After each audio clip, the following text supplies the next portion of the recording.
Hello. नमस्कार। मैं हिम्मत सेठ एक बार फिर आपके सामने। दोस्तों, कल मतलब 5 तारीख को हरियाणा के चुनाव संपन्न हो गए और 5 तारीख को ही प्रधानमंत्री जी ने किसान सम्मान निधि के 2-2 हजार की किश्त किसानों के बैंकों में जमा कराई। ये कहते हुए मतलब सोच ये थी, कहा तो कुछ नहीं क्योंकि कह तो कुछ सकते नहीं थे, चुनाव थे तो सोच ये थी कि किसान जो है इन 2 हजार रुपये लेकर के खुश हो जाएंगे और हमें वोट देंगे। लेकिन इधर हरियाणा में ही चित्रकूट में, चित्रकूट नहीं,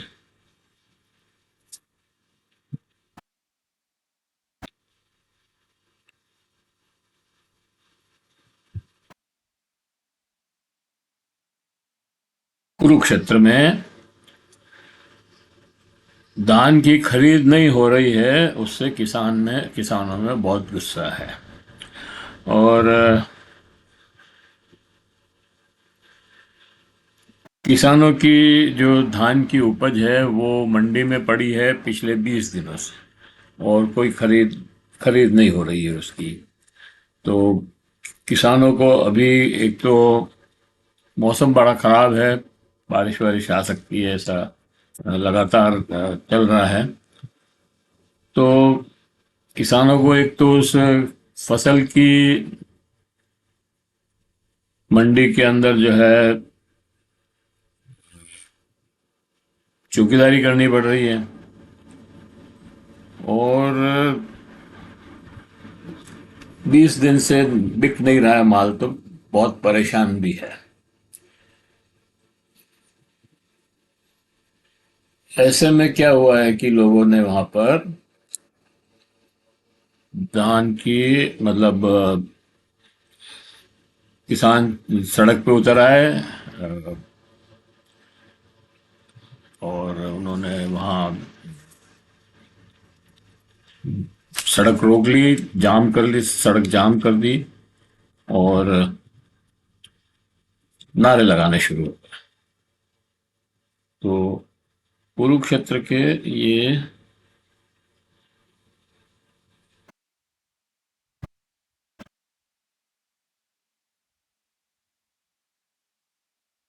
पिहोवा, कुरुक्षेत्र के पिहोवा की घटना है ये।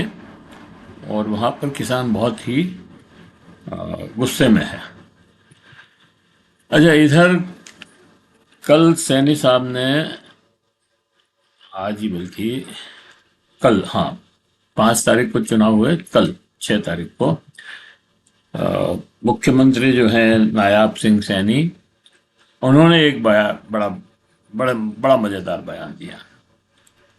उन्होंने कहा कि कोई भी जीते, सरकार तो हम ही बनाएंगे। और भाजपा जो है तीसरी बार सरकार बनाने जा रही है, और जब रिजल्ट आएंगे तो कांग्रेस और ये जो बाकी विपक्षी दल हैं वो जो है ईवीएम का माथा फोड़ेंगे, ईवीएम से का पर माथा फोड़ेंगे। कहेंगे ईवीएम में गड़बड़ से हम हार गए, बाकी हम जीत रहे थे, हमने सारे इंतजाम कर लिए हैं और हमारे पास पूरी सुविधा है कि हम सरकार बनाएं। इसका मतलब ये हुआ कि चुनाव से कोई भी जीते, सरकार जो है हरियाणा में बीजेपी ही बनाएगी। ये उनका कॉन्फिडेंटली ये बयान उन्होंने प्रेस कॉन्फ्रेंस में दिया है। तो इसका ये मतलब हुआ कि या तो चुनाव में इतनी रैगिंग होगी कि वो हारे हुए भी जीत जाएंगे और सरकार बना लेंगे,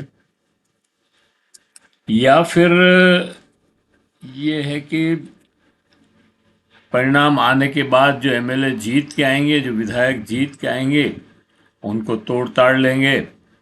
और इनके पास तो सारे साधन हैं, पैसा भी है, ईडी सीबीआई का डर बता करके भी तोड़ सकते हैं। तो तोड़ लेंगे और फिर उसमें सरकार बना लेंगे। तो ये तो लोकतंत्र का मजाक हो गया। अच्छा, ऐसे ही इन्होंने, इनके जो वो दलाल हैं, वित्त मंत्री, हरियाणा के वित्त मंत्री जो दलाल हैं, उन्होंने थोड़े दिन पहले ऐसा ही एक बयान दिया था कि आप सरकार किसी की भी बनाओ, वोट किसी को भी दो, गलती से भी कांग्रेस की सरकार बन गई तो हमारे साहब जो हैं 6 महीने में उसको तोड़ ताड़ के हमारी सरकार बना देंगे और सरकार तो हमारी ही बनेगी। ये भी बयान है। तो इसका मतलब ये है कि भाजपा का लोकतंत्र में बिल्कुल विश्वास नहीं है। चुनाव भी उनको मजबूरी में कराना पड़ रहा है, संविधान में लिखा है इसलिए। और वो चाहे किसी कुछ भी रिजल्ट आए, अपनी सरकार ही बनवाएंगे, चाहे कुछ भी करना पड़े। और चुनाव आयोग उनकी पपट है। पुलिस, एसपी, कलेक्टर वगैरह वगैरह जो भी इनके प्रशासन में, सब पे उनका आ, वो है, प्रभुत्व है। और शाह साहब तो अभी से कलेक्टरों को फोन कर ही रहे हैं। और जो बैलेट पेपर हैं, जो बैलेट पेपर से वोटिंग होती है, आ, वो तो उनके हाथ में है ही। वो उसमें कुछ भी गड़बड़ कर सकते हैं। और रिजल्ट तो बहुत कम कम से जीत हार होती है आजकल। तो ये सारी परिस्थितियां हैं। फिर भी हुड्डा और शैलजा कांग्रेस की, उनको पूरा कॉन्फिडेंट, वो भी पूरा कॉन्फिडेंट है कि हमारी सरकार बनने वाली है।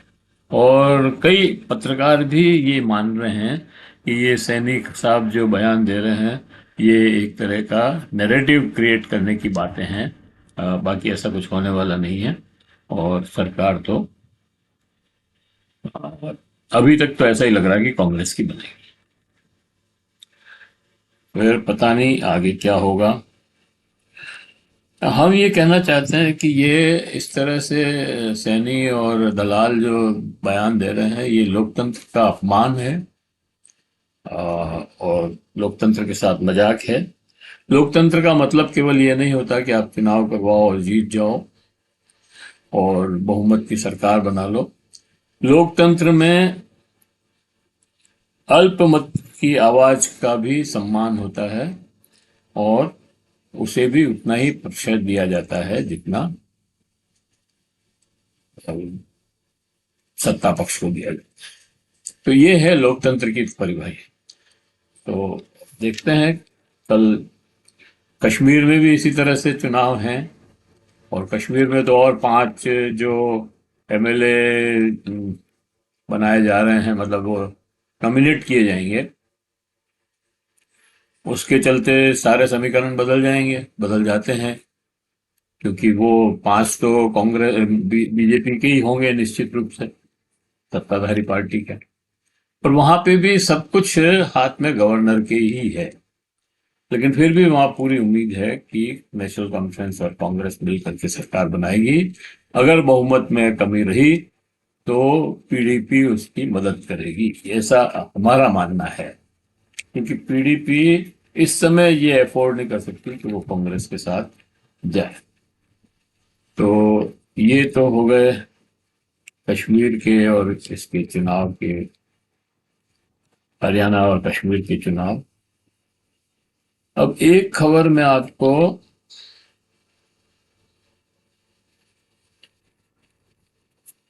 उदयपुर की सुनाना चाहता हूं, उसके बाद मैं ईरान की बात करूंगा। और मैं उदयपुर की खबर सुनाऊं उसके पहले मैं आपसे अपील करना चाहता हूं कि अगर आपने हमारे इस चैनल को सब्सक्राइब नहीं किया हो तो सब्सक्राइब कर लें, बेल आइकन दबाना न भूलें। अगर वीडियो अच्छे लग रहे हैं तो लाइक करें, फॉरवर्ड करें, मैसेज करें, शेयर करें। और कमेंट बॉक्स में जाएं, कमेंट लिखें और सुझाव दें। आपकी कमेंट और सुझाव हमें बेहतर करने की ओर अग्रसर करेंगे। तो दोस्तों, उदयपुर की ये खबर है कि अभी 2 दिन पहले राष्ट्रपति द्रौपदी मुर्मू उदयपुर में आई, मोहनलाल सुखाड़िया विश्वविद्यालय के दीक्षांत समारोह में भाग लेने के लिए, मतलब डिग्रियां बांटने, मतलब उसमें चीफ गेस्ट थी वो। इस सुखाड़िया यूनिवर्सिटी का तो खैर जो भी है, डिग्रियां विग्रियां बांटने के बाद इस अवसर पर जब वो उदयपुर आई तो मेवाड़ के जो मेवाड़ घराने के जो पुराने राजमहल हैं वो वहां पर भी गई देखने के लिए उनको। और वो मतलब लक्ष्य राज सिंह ने उनको बुलाया था, वहां पे उनके न्योते पे गई थी और वो वहां देखा और कुछ समय बिताया वहां पे महल में। आ, लेकिन इससे ये हुआ कि भारतीय जनता पार्टी के विधायक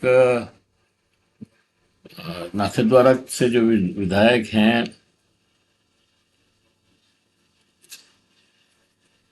विश्वनाथ सिंह, क्या नाम है, हाँ विश्वराज सिंह, और उनकी पत्नी महिमा कुमारी, महिमा कुमारी सांसद हैं राजसमंद से। ये दोनों जने भाजपा के होते हुए भी नाराज हो गए राष्ट्रपति से और सवाल करने लगे। और इनका कहना था कि भाई आप वहां मत जाओ, क्योंकि उस मेवाड़ राजघराने की दोनों भाइयों में, अरविंद सिंह और महेंद्र सिंह के बीच में संपत्ति का विवाद चल रहा है, और अगर आप वहां जाओगे तो मतलब उस जो विवाद चल रहा है और कोर्ट में है उस पर असर पड़ सकता है। ये उनका मानना था। वैसे इस चीजों का कोई असर पड़ता नहीं है। खैर, तो ये दोनों जो है, लेकिन फिर भी वो तो गई। उसके ऊपर ये बहुत ज्यादा नाराज हो गए विश्वराज सिंह और महिमा कुमारी, और दोनों ने जो है राष्ट्रपति का विरोध किया। तो इस विरोध पर सवाल तो उठता ही है कि भाजपा की विधायक और सांसद होने के बावजूद भी उसी राष्ट्रपति का विरोध कर रहे हैं जिसको भाजपा ने बनाया। तो ये एक घटना उदयपुर से जुड़ी हुई थी कि मैंने कहा आपके सामने रखा जाए। अब एक बड़ा सवाल है, और वो सवाल है कि ईरान ने ईरान ने वास्तव में एटम बम बना लिया है। अभी जो खाड़ी युद्ध चल रहा है वो बहुत विकट स्थिति में पहुंच गया है। इस विकट स्थिति का मतलब ये है कि भाई वो युद्ध जो है अब और फैलने की स्थिति में। अभी तक तो इजराइल, हमास और ईरान के जो प्रॉक्सी हैं, मतलब हिजबुल्ला, इनके बीच में ही चल रहा था। लेकिन अभी ईरान ने जो 150, 200, 300 मिसाइलों से जो इजराइल पर हमला किया, और उसका जो है वापस रिटेलिएट कर रही है। और अभी खुमैनी का एक बयान आया, बड़ा बयान था, उन्होंने मस्जिद में वो करने के बाद, नमाज पढ़ने के बाद का, उसमें उन्होंने कहा कि हम युद्ध के लिए तैयार हैं, और सारे मुस्लिम देशों को कहा कि आप सब एक हो जाओ। तो अब संभावना ये है कि अगर ईरान फिर अटैक करता है इसराइल के ऊपर, जो कि करेगा, क्योंकि इसराइल भी मान नहीं रहा है। उसने अभी कल भी लेबनान पे बहुत जबरदस्त बमबारी की है। F-16 और जो भी F-35, F-16 जो भी विमान रहे हों, उनसे बहुत जबरदस्त बमबारी की है और बहुत तबाही मचाई है, जबरदस्त तबाही मचाई है। वो अलग बात है कि साउथ लेबनान में उसका जो ग्राउंड फोर्स वहां पर लड़ रही है, वो अंदर घुस तो गई है, लेकिन आगे नहीं बढ़ पा रही है, बल्कि वहां पे रेजिस्टेंस ग्रुप जो है ये हिजबुल्लाह, वो बहुत भारी पड़ रहा है। और 10 लोगों को तो उन्होंने 10 सैनिकों को उन्होंने मार भी दिया है। तो वहां पे मतलब, लेकिन ये है कि वो हिजबुल्लाह पे हमला कर रहे हैं, बैरूत को बिल्कुल नस्तानाबूद करने के ऊपर तुले हुए हैं, जैसे हमास और गाजा को किया वैसे ही। और लेकिन एक बात और है इसमें कि हमास भी अभी तक पूरी तरह खत्म नहीं हुआ।